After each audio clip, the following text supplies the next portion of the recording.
What's up, guys? Coach Vassar, thank you for joining me with OTF Audio Daily Beats. As always, if you're new, appreciate you tuning in.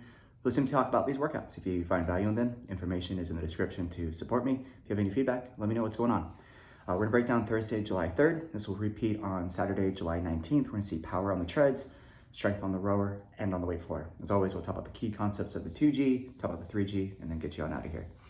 So on the 2G today, we're gonna see the treads, 3 blocks, same format. Push, base, repeat, and then finish with each block with a bonus all out. As the pushes get shorter, you're challenged to up the intensity. On the rower, we'll start each block with a push row. Each row is half the time as the last. Your goal is to get half of the previous distance row, but at a lower stroke rate. On the floor, 3 blocks working on total body strength. We'll need low benches for the weight floor today, and of course dumbbells. So on the treads, 3 blocks, 8 minutes and 15 seconds, 90-second recovery, 6 minutes and 15 seconds, 90 recovery, and then 5:15. The format is the same for all the blocks. So we're gonna see a push, base, push, all out, and then walk recovery, all out, walk recovery, all out. Every block is exactly the same. The only thing that changes is the duration of the push. So block 1, we'll start with a 2-minute push, 1-minute base, 2-minute push, 1 minute all out. From there, they have a 30-second walk recovery. And then the goal is to maintain the all out for 45 seconds with a walk recovery for 30, and then a 30-second all out. The other goal as well is to maintain the push on the repeat. So whatever they do for that 2-minute push, they have that 1-minute base, maintain that same intensity for that 2-minute push before they hit the all out. When they move into the next block, the goal is to increase the push from the prior block and then maintain that when they repeat it. So in block 2, 1-minute push, 1-minute base, 1-minute push, 1 minute all out, and then walk all out, walk all out. And then the third block, 30-second push, base, push, all out, walk, all out, walk, all out. All right. So in terms of overall feeling for this one, for that 2-minute push, you could start just, pretty simple, 1.5 over the base for the power joggers and runners. Power walkers, they're looking to increase the incline every block. So start at 5% or greater for block 1. Bikes and striders, I would start them at about 3 gears over base. And then every block, could they go 1 gear higher for their push? So in block 2, 4 gears, block 3, 5 gears, because it's only 30 seconds. What we're gonna see here is when they go into that all out, especially in block 1, it's gonna be a total of 6 minutes of work and then only 30 seconds to recover before they do another all out. This is also why they recommend trying to maintain the all out rather than trying to increase it in terms of the goal. Now they do mention in the daily beat that, depending on how members feel, if they feel like they could do more on the all outs, by all means, encourage it. But once again, the priority is to maintain the push on the repeat and then increase the intensity on the second and third block. But yeah, simple. We're gonna see, in block 1 at least, a gradual increase towards that orange. It will barely level out during their base before it starts climbing again, and then traps up into the high orange red for the all out. With that 30-second walk, heart rate is gonna stay elevated. I mean, if it does drop, it's only gonna be a few beats per minute. They may not see any color change. And then of course, when they go right back to that all out, there is that gradual lead up before the heart rate responds. So you might see the heart trend downward a little bit for the first 10 to 15 seconds. And then at the 15 to 20 second mark of the 45, it starts picking back up. And then at the end of the all out, it'll probably be the highest it's been, but then it'll keep climbing for a little bit before it starts to taper off. But then they go into their 30 all out.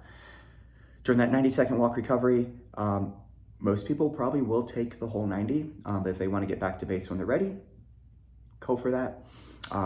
When they go into the next block, of course, it's gonna be 4 minutes before a 30 walk. And then in the third block, it's gonna be 3 minutes before that 30 walk. But because we're increasing that push, of course, that's gonna pre-fatigue the body, making it that much more challenging, which requires more recovery on the other side.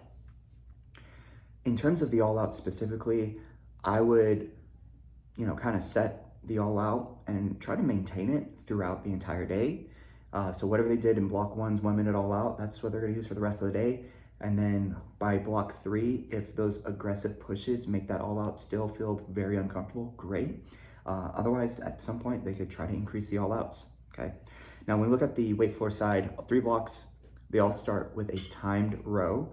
And to help energize the room, this is also timed up with the with the treadmills. So once you get them set up, get them over back to the rowers, and then just have them go with the treads when you launch the group. So we're gonna see in block 1, a 2-minute push row, 26 strokes per minute.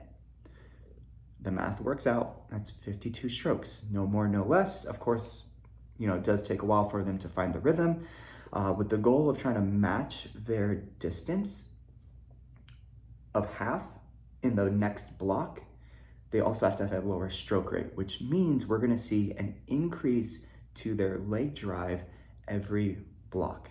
So in block 1, with that 2-minute push row, 26 strokes per minute, the idea here is more of a conservative push feeling. So with the leg drive on a scale of 1 to 10, probably closer to like a 5 or a 6. So paying attention to the stroke rate, but also split time would be helpful since it is for 2 minutes. If they know what their base split time is, maybe go about 2 to 3 seconds below that for that conservative push, using some of that momentum of that drive back to swing back into the next stroke rather than taking their time. When they go into the 1-minute push row at 24 strokes per minute, that's 24 strokes. So they're trying to get half the distance that they were able to get at that 1-minute mark with 2 less strokes, which means they have to generate more power per stroke to make up that. So if they were at 5 out of 10, this block, probably 6.5 to 7. And then for the last block, it's a 30-second push at 22 strokes per minute. So that's only 11 strokes. So they have 1 less than the prior block to get half that distance. So same idea, less strokes, but more power. So this is gonna be where it's more of that aggressive push, similar to the treadmills. So closer to like 8 out of 10 on that drive back hard. And then they're taking more time on that return. One cue one of my coaches I kind of used was like, when you drive back, that's water. On the way forward, it's mud, right? It's gonna be sticky, it's gonna be slow before you launch back again. The other way I've kind of heard it is imagine like you're loading up before you drive back, okay? It's almost like a load and explode. Now in terms of the actual weight floor movements, block 1, after that 2-minute push row, they'll have the remainder of the block for a 3-movement circuit with the goal of non-stop. But we're gonna see alternating sumo deadlift for 8 total reps. So we're gonna see 4 per side, followed by the low bench contralateral bicycle press for 12 total, 6 per side, and then the low bench high plank single arm low row, 8 per side. So 4, 6, 8, increase in reps, but you're seeing lower body, upper body push, upper body pull.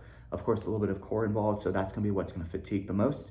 With the goal of strength, there's a little bit of that balance and stability involved, so more of a moderate weight choice would be good to use. Recommendation is for the alternating sumo deadlift, they could do regular deadlift so they're not moving their feet. On that bicycle press, they could do a reciprocating chest press so they ignore the feet, just plant the feet down and just focus on alternating their arms. And then for that low bench high plank single arm low row, you could always go onto the strap and do a single arm low row there. The key thing, of course, with that plank or the strap is shoulders, hips pointed straight forward. We want to minimize rotation.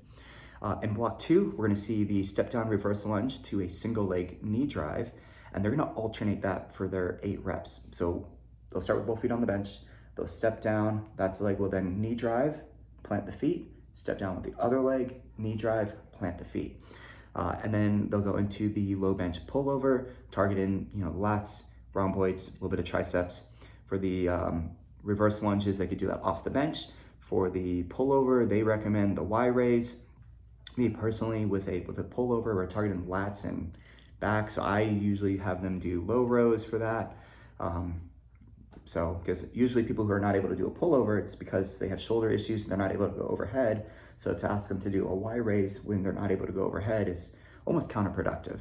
But of course, know your members, think about what would be a good option for them. And then in the third block, it's just one movement of work and rest here. So definitely going heavier, so they require that recovery before they go again. We're gonna see the alternating transverse goblet squat for 8 total reps. So 4 per side, heavy dumbbell, step out, drop down, come back the other side. When I set this up, I kind of paint a picture of either a clock on the floor or like a compass. So if you're on a clock, you're gonna start at 12, You move your feet to 3, come back to 12, go to 9. So they are arcing around. The other way is with that compass. You're starting at north, you're going to east, you're stepping to west, so on and so forth. The key thing is, however far the body go, or however the feet go, the body is halfway there. Okay, so that way they start forward, but they're going to turn about 45 degrees. That way they have that good position with the feet, and then they sit their hips back. And then for the finisher, they're just working for their work and rest. So they could finish out those 8, they take a recovery, and then for the final 30, they do 30 seconds of transfer squats if they wanted to. Now, when we look at the 3G, we're gonna see 3 blocks on the treadmills, 3 blocks on the rowers, 2 blocks on the weight floor. On the treads, there's no base work. So same goal of maintaining the all out, but increase the push each block. So we're gonna see a 75 push directly into a 1 minute all out, 30 walk, 45 all out, 30 walk, 30 all out. Power walkers will start at 6%, and then every block, could they go up a percent? Joggers and runners, I would do the same thing, start about 1 to 1.5. Every block, could they go 0.1 to 0.5 more?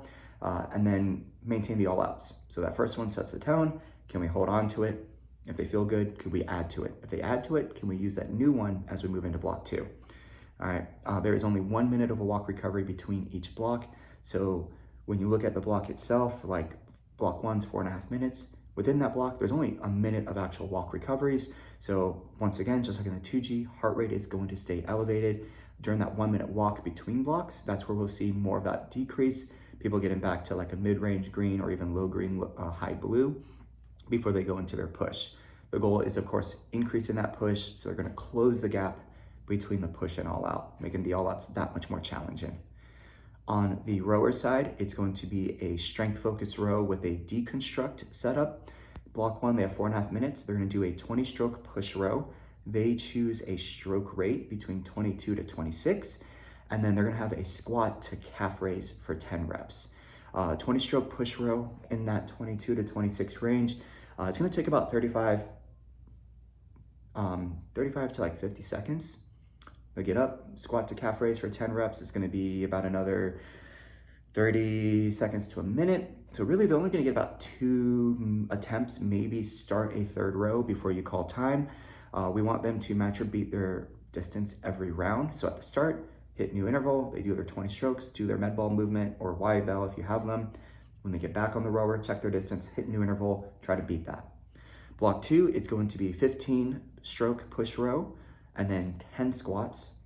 The block is slightly shorter, there is less rowing, the movement's less complex, so they may get an extra round in compared to before, but this is a new block, so they're setting a new distance goal. They're trying to match or beat off of 15 strokes. And then for the final block, it is 10 push stroke rows, 22 to 26, and then just a calf raise. And then they will finish up with a 30-second all out, timed up with the treads on that last all out. For the weight floor, 2 blocks here. Block 1 is longer for just under 10 minutes. They're gonna do the block 1 movements from the 2G for 2 rounds. So the sumo deadlift, the bicycle press, and the single arm low row, 2 rounds. Then they go to the next block movements from the 2G for 2 rounds. They have the step down reverse lunge to knee drive, paired up with the pullover, 2 rounds. And then for their bonus, they'll do all 5 movements as 1 big block. Definitely in the 3G, be aware of space setup with how you have the room laid out, because you have people doing the bench low row, you have people doing step back on the bench for the reverse lunges. Be mindful of where people are standing, where you get them to set up, whether it's in front, behind, to the left, to the right of the bench. Just make it consistent so that way people are not running into each other. That is one thing that you tend to hear a lot about, is how cramped do they feel. But if everyone's set up the same way, that will give them more space overall. The second block is the 3rd block from the 2G, so just the goblet transverse squat as they alternate for 8 reps, 4 total, work and rest, repeat, and then their finisher is keep working for the final 30 seconds. And there you go, July 3rd, July 19th. Any feedback, please let me know. Otherwise, coach it down.